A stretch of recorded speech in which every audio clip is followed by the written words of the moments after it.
ছাত্রছাত্রীদের উচ্চশিক্ষা ও চাকরি উপযোগী শিক্ষা সম্পর্কে অবহিত করতে জিআইএস গ্রুপ কলকাতায় তাদের দ্বিতীয় এডুকেশন এক্সপো আয়োজন করে।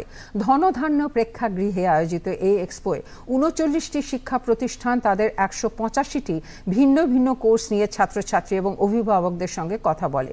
উদ্বোধনী অনুষ্ঠানে উপস্থিত ছিলেন জিআইএস গোষ্ঠীর অধিকর্তা সিমরপ্রীত সিং, উপ অধিকর্তা বিদ্যুৎ মজুমদার, উপাচার্য ডক্টর ভাস্কর গুপ্ত প্রমুখ।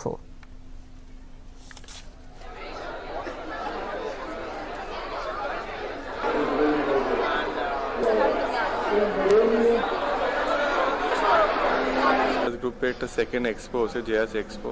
This is mainly for the class 10 and 12 students of all boards, CBSE, ICSE and Madhyamik board. And the basic objective একটা হচ্ছে কি যে টপার ছিল ক্লাস 10 12 সায়েন্স ও আর্টস ও কমার্স ও, তো ওকে আমরা ফেলিসিটেশন করছি।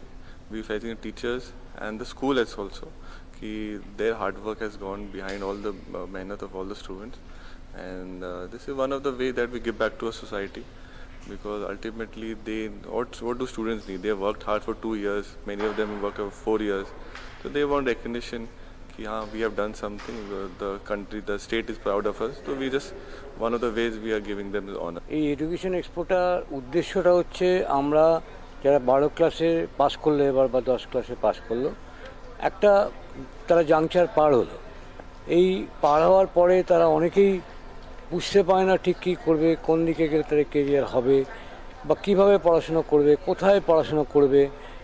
এইভাবে নানা রকম প্রচারের মাধ্যমে তারা অনেক সময় কনফিউজড হয়ে যায়।